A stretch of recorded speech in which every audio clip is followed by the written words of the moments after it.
I'm afraid. Oh, Ah, there you are! I really am a killer. Oh my god, he's dead! I'm afraid.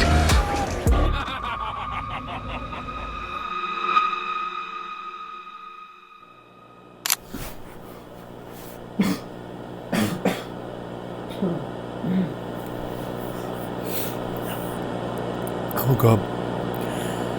I have a feeling I've done something bad. Welcome back to the series of videos on We Happy Few. Obviously, this is a change of scenery. I'm now at uni, I'm not at home, so this is why this video has taken so long to come out. We've already explored the world of We Happy Few so much. Last time out, we looked at the DLC, We All Fall Down, which was, in my opinion, so amazing, so interesting, and added to the themes and the story of the original game so well. And today, we're looking at the next DLC, Lightbearer. I'm going in reverse release date order for no reason at all, other than I wanted to play We All Fall Down first. So now I've played Lightbearer and we are going to talk about it.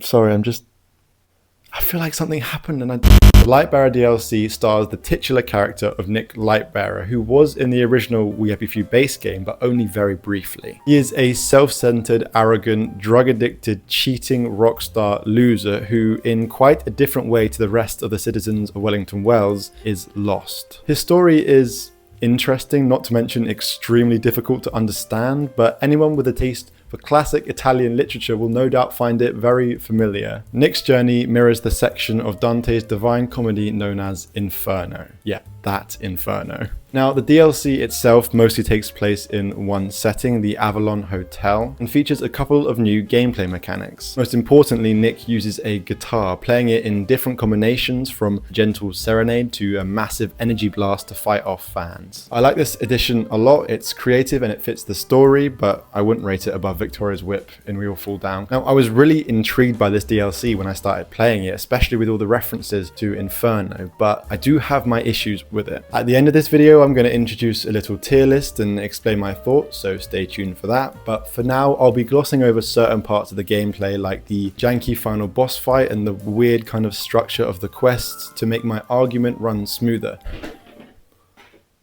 Are you serious? Mid-video is... I'm just going to leave it. Oh, I have to put it back up. Was I in this bed at some point in this video? Apart from that, I definitely enjoyed the concept of the story. I was originally going to go through it alongside an explanation of Dante's Inferno because it really is clear that's the inspiration. I'm not just clutching at straws here. I feel that would be quite confusing. Instead, I'm just going to spend like a couple minutes giving you some context for Inferno, and then when I explain Lightbearer, you should hopefully see some of the connections, and if you're familiar with Inferno, then you'll see stuff.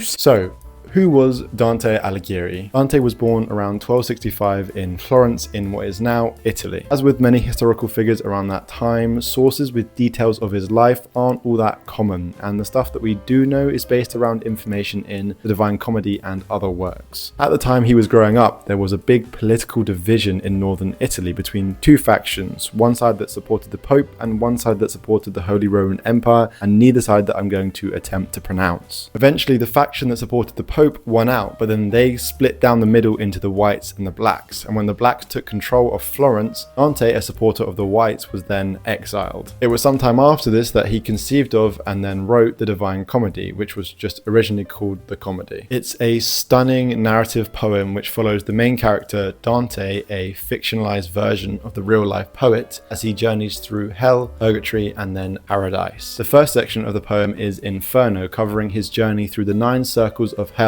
guided by the ancient Roman poet Virgil. Now, did I read it? Yes. Did I need Wendigoon's video to understand it?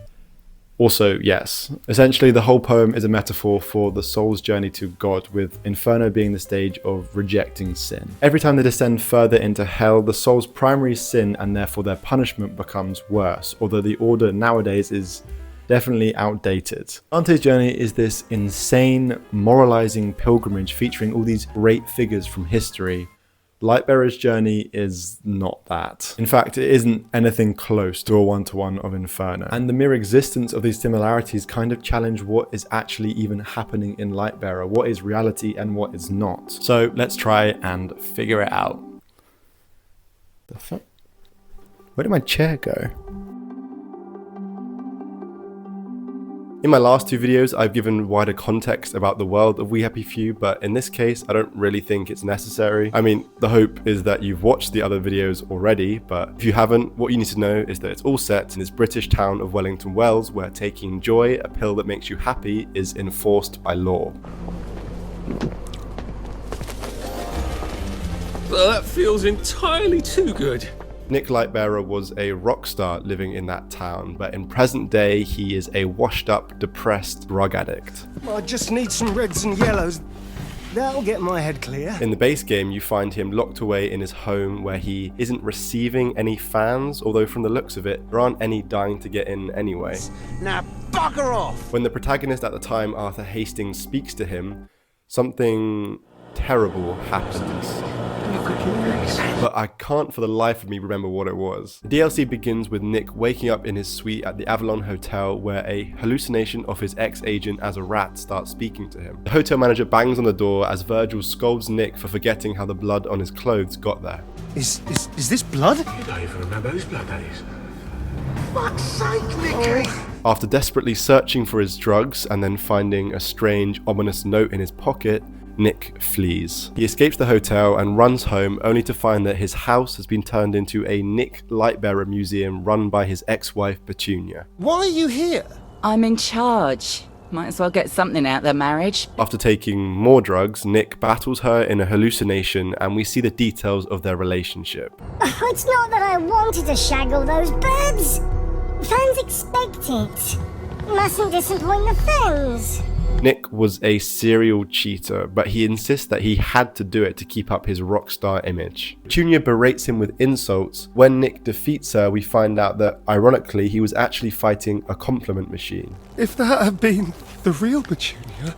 Here, Virgil once again scolds him for not wanting to remember, and Nick insists that he has to go and find his amp. The man at the music shop, Richard Bates, refuses to sell Nick one on account of him sleeping with his wife, Kitty Bates, so Nick must return to the hotel to steal his original amp back. Richard also says this: Funny thing, bloke in the music industry took a tumble in the park last night.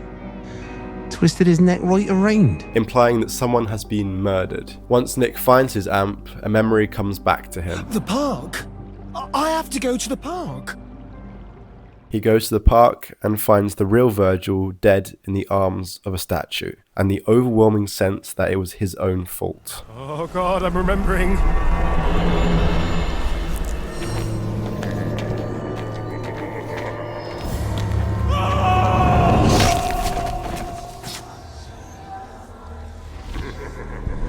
Following this, he wakes up back in his hotel room next to a woman named Belinda. Dazed and disoriented, Nick goes to the hotel bar to clear his head, where he finds his old bandmate Mori Memento. This name is of course a spin on the old Latin expression memento mori, meaning remember you must die. Keep that in mind for later. While fetching a piano tuner for Mori, Nick finds some blackberry joy and enters a series of wild hallucinations. I'm still myself on drugs, right? Just a bit more fabulous.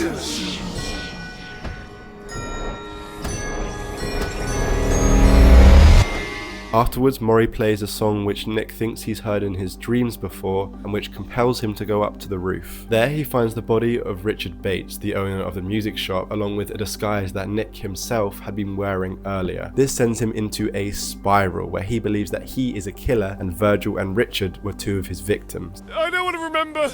I don't want to remember. Come to the end. After another hallucination, he wakes up next to the dead body of Kitty Bates, seemingly confirming his theory. Oh! Then I really am a killer. He tries to warn people about his misdeeds, but they refuse to listen, and he ends up taking a lift down to the basement. Going down. Except the ride lasts longer than he thought, and it ends up taking him down to what Nick believes is hell. Am I in hell? Upon entering a church in the nightmarish landscape, a figure presents himself to Nick. Ah, there you are. I've been expecting you for ages. Oh fuck! It's the devil. It was at this point in the DLC I was thinking, holy crap, this is so cool. Being the nerd I am, I wanted like a really long conversation between Nick and this man who like never confirms whether he's the devil or not, but always seems to skirt around it, alluding to satanic themes and stuff like that, but never really confirming anything. Perhaps they would dive into some philosophy, make more references to Dante's Inferno, allude to what is really happening to Nick. However, the DLC takes a different direction. The man turns out to be Foggy Jack. Now, Foggy Jack was referenced very briefly in the base game and mentioned quite a few times in Lightbearer. Foggy Jack? So he's real? Essentially, he's Wellington Wells' version of Jack the Ripper, a serial killer who started killing back in the 50s. Nick has kind of been convincing himself that he is Foggy Jack, but now the real Jack explains that he's been killing people to get Nick's attention so he can write a song about him. Hoping you'd write a song about me. You know, after I killed all your peskiest fans. He's basically an obsessive fan, and when Nick refuses to be friends with him, he threatens to kill all of his other fans. They fight, Nick wins and plays an epic concert as Foggy Jack is arrested, and Nick promises that things will be different. From now on, things will be different. From now on, it's going to be a whole new Nick Lightbearer! In the final moments of the DLC, Nick ascends off the stage and floats towards what seems to be a heavenly light. Now, what is happening here? The most surface level interpretation of the story is exactly what's presented. Nick wakes up with severe memory loss, on drugs, hallucinates a whole bunch of stuff, and ends up at the mercy of a serial killer who is obsessed with him. While there are a lot of things that happen that don't make sense, they can be explained away by the drugs. There are two ways that we can run with this. Either we assume that only the unrealistic things that happened were the result of hallucinations, or we assume that the whole thing was a hallucination. Maybe he never fights Foggy Jack or finds all those dead people, maybe they aren't even dead at all. It's all just a combination of the drugs and his guilty conscience. And I don't really like either of those. Like I say, it's surface level. It feels like there's so much going on beneath the surface. And in a character sense, yes, Nick does change throughout the story, but come on, does he change? Does he really learn his lesson? I'm not gonna drink it. I learned that lesson. Lesson?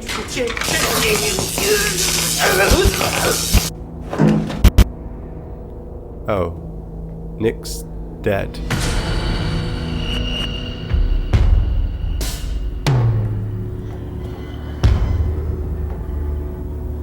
The fact that Nick died in the base game certainly has some implications for the story. The fans forget, man. They forget. And this is why we mustn't disappoint them. I used to be bottled power, man. Oh god, the power cell. I'm not gonna drink it. I learned that lesson.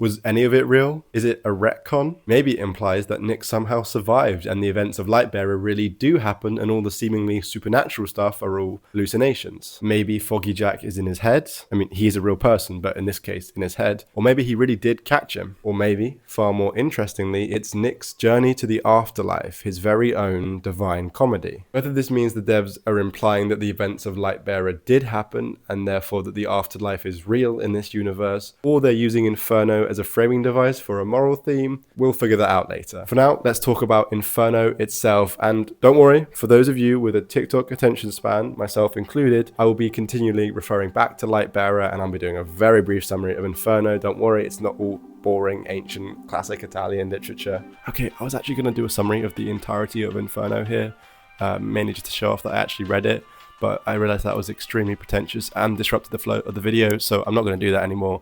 You're welcome. Okay, let's figure out what is going on in Inferno.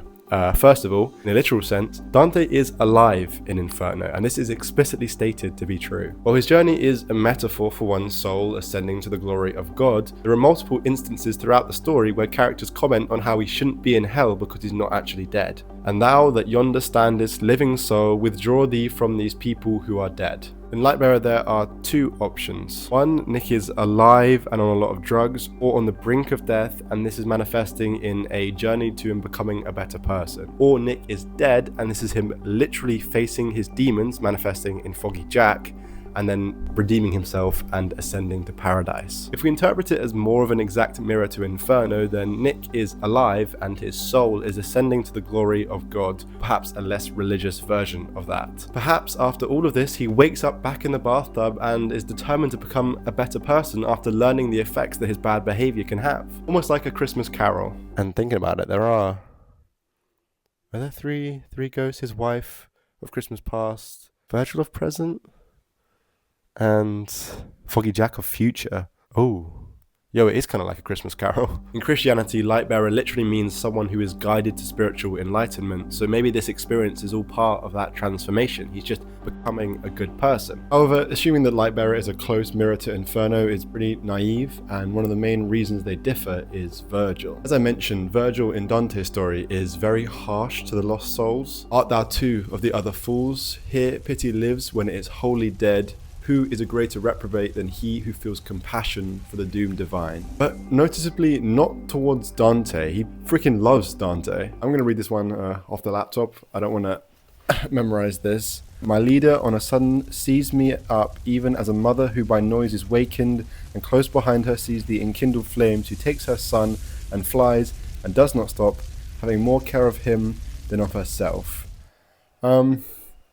That's a little bit weird. Lightbearer's version of Virgil, while having that same harshness and lack of pity, directs it all towards Nick himself. He treats him like Virgil treated all those other lost souls, implying that, yeah, he's definitely dead. And then there's the case of Foggy Jack. Now, there is a clear parallel between Foggy Jack and the devil. I mean, Nick literally says it. Oh, fuck!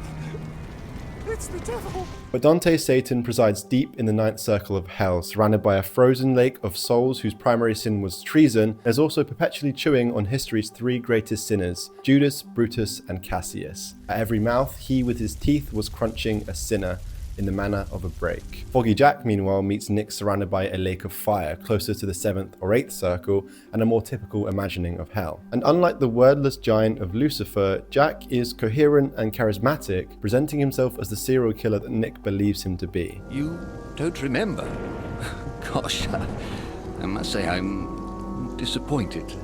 I did my best work to impress you. There are, however, some similarities. In Inferno, Lucifer is constantly chewing on his three souls, and in Lightbearer, Foggy Jack claims three victims, Kitty, Richard, and Virgil. Now, obviously the game isn't implying that those three deserve their fates like Dante was, but perhaps they're symbolic of what Nick believes makes him deserving of hell. Kitty is a representation of his lust, Virgil of his greed, Richard of his sullenness, and you could argue that maybe Foggy Jack is his wrath. Fighting Foggy Jack in the end is Nick defeating the parts of him that make him unworthy of paradise in the afterlife.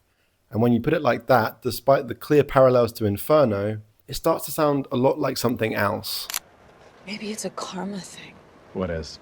Yeah, what if it's like, to get out of this, you have to be selfless and then you're free. In Purgatorio, the next section of the Divine Comedy, Dante traverses the 7 terraces, each representing one of the 7 deadly sins. On each level, people overcome their primary sin in life, and this is more about your internal flaw rather than your actions, your outward crimes against God. And what sin isn't Nick guilty of? His lust is his most obvious sin, but he also commits gluttony with the drugs and sloth with his general attitude of indifference and rejection of higher purpose. He's envious of Virgil's superior songwriting and maybe even of Mori Mementos, and in his greed he fires both of them. And then his wrath is revealed to us in the DLC, either through a gruesome imagining of Virgil, Kitty, and Richard's deaths, or depending on your interpretation, their actual murders. And pride, well, that one's pretty much the exact definition of Nick Lightbearer. Perhaps all the references to Inferno are just red herrings.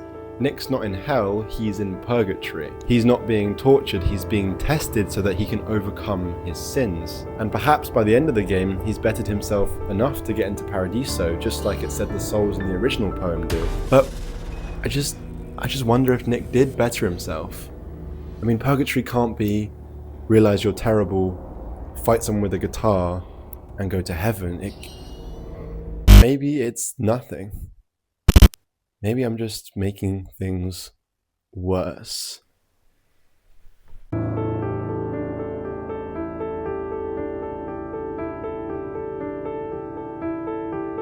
Does any part of me believe that the developers actually wanted to imply the existence of an afterlife in the world of We Happy Few? No, I don't think so. I think they wanted to use the framing of a journey through hell as a representation of Nick confronting and then rejecting his sins. But I think in some ways this parallel almost muddies the water of the message that the DLC could be sending. Maybe I've been so focused on Inferno I forgot to talk about the one thing that characterizes this entire world: joy. Lightbearer might drop quite a few references to Dante's work, but there's a whole lot more joy than anything else. And as is stated very plainly in this game, Nick is a drug addict. Throughout the DLC, he experiences quite a lot of things that also happen to be symptoms of addiction. Paranoia, mood swings, feelings of invincibility, obsessing over drugs, hallucinations, and finally, aggression. And joy isn't this completely fictional concept that could never exist in real life. It's a much refined extension of the drugs that we're familiar with. Opium was originally called the joy plant in ancient Mesopotamia, and cocaine is sometimes called joy powder, morphine is joy juice, heroin is joy flakes, etc, etc. Drugs that make you happy, that affect your memory and judgment, that make you do bad things without realizing it, are all around us in the real world. Nick's drug abuse, while dressed up in this creative environment with the Inferno motif, isn't that unrealistic? Which is why the ending still baffles me. It's so positive, the change is so quick that it doesn't line up with the real life concept of addiction or the soul's ascent in the Divine Comedy. So then what is it? What does it mean? I don't really buy into the idea of Nick's redemption internally or externally. So what is that light?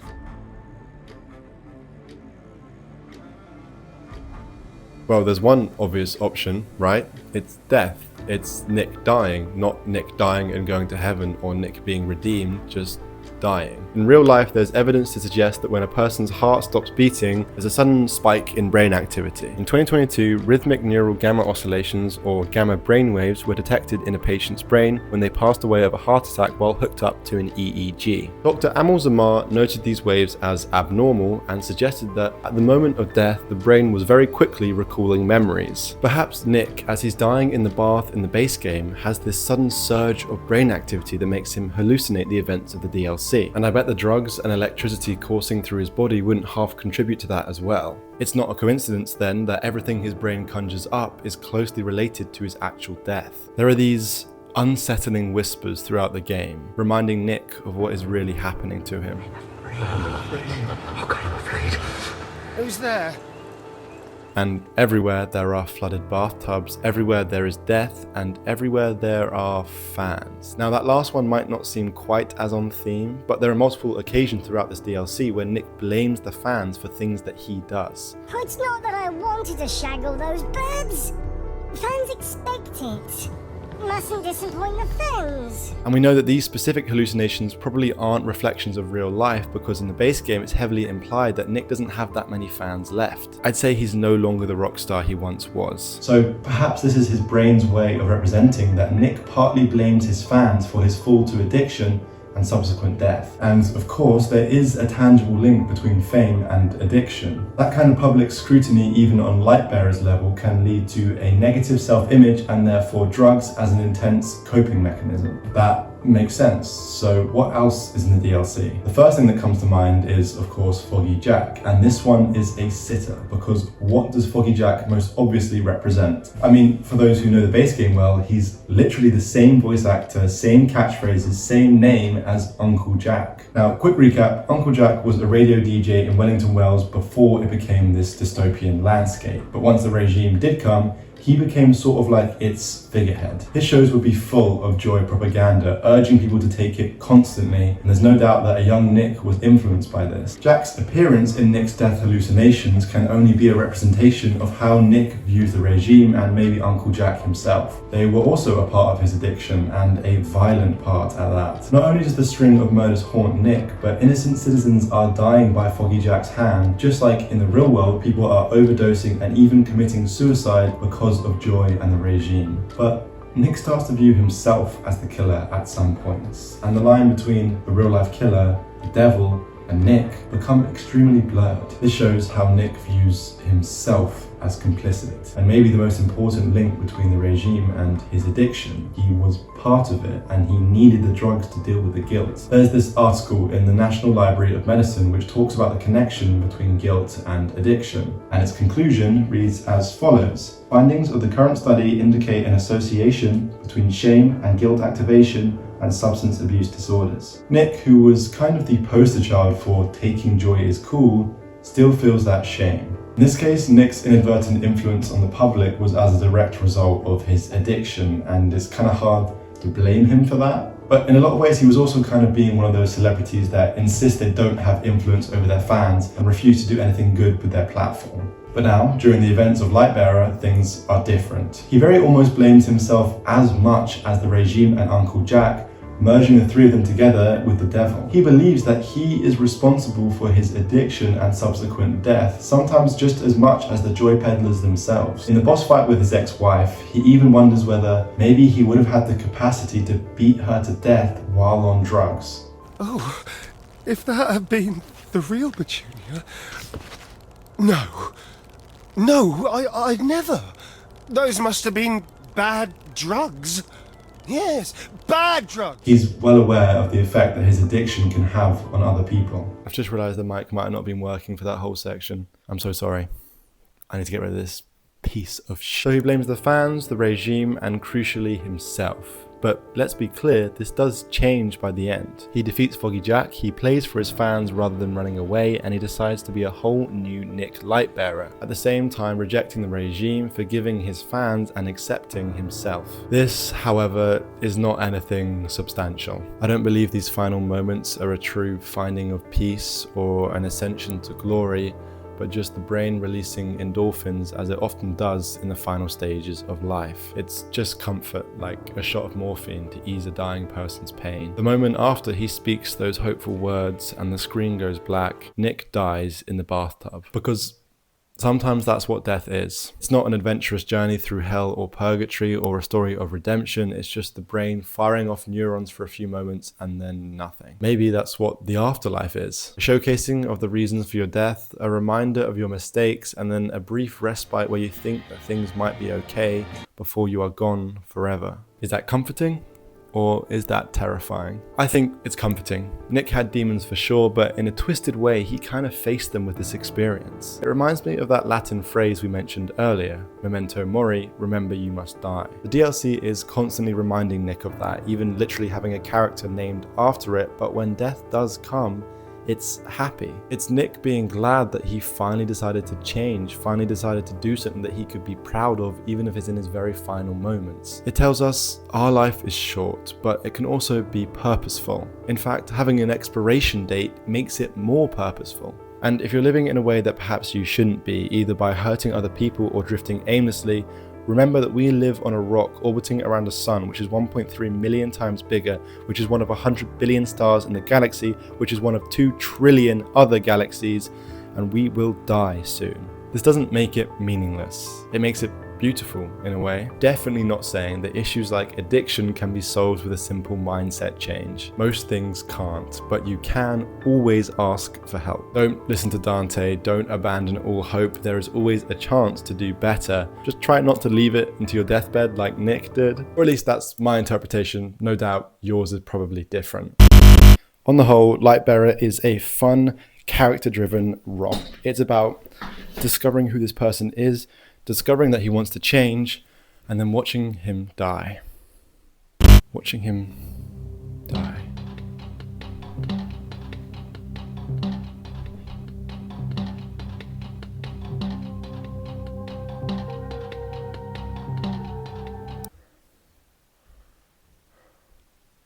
Tier list time.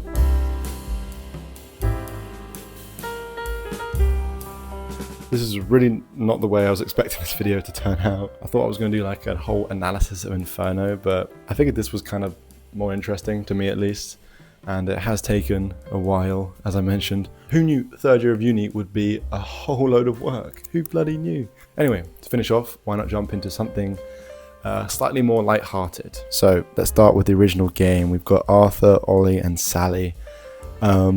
I am going to put Arthur's in A tier. I think it's really good. I think the story is very emotional. I think you're new to all the mechanics at that point, so they're not that annoying, because they can get annoying later on. Then there's Sally's. I don't want to be harsh, but I am thinking C tier. The fact that there's not really much, you go out and back and out and back and out. There's no like development apart from in like the character sense of the baby, I guess. I don't know. It felt quite forgettable to me, which is annoying because she had so much potential as a character. Ollie Starkey. I'm gonna put Ollie in B. I think it was good, decent, not amazing. Story very emotional, short, which is probably to its advantage, to be honest, because Arthur's did stretch out probably too long. I think I just have a special place for Arthur in my heart. And then you have the first DLC, We All Fall Down. If you've seen the video, you know what I think. It's going in S tier. I thought it was such a big improvement, such a good development of the original game. Big fan of the story, big fan of the mechanics, big fan of like the environments. I love the environments even more than Lightbearer. Speaking of Lightbearer, people might flame me for this. C tier, not for me. I don't know. It was okay. It felt very disjointed to me. It's just the boss fight was just terrible. I just didn't like the reveal that it was all Foggy Jack, and Nick like redeemed. I know I've talked about it and like I've made my own theories about it, but on a surface level, I was just like, this is so lame. Lots of potential, lots of great sequences. Just didn't think it stuck the landing, and endings for me are always like, ending is what sticks with me, so obviously. And who the hell is this dude? What the? Yeah. I might do that video eventually for It Came From Below, but I might not. Maybe I'll try something new next. I will come back to it eventually, don't worry. If you're still here, Jesus Christ, what are you doing? Go and touch grass. You know what, at this point, you can subscribe if your favourite colour is not blue. Is this a thing I'm going to do now? I guess it is. Do leave comments. I like the comments. Okay, I'm so tired. I'm going to bed again. See ya.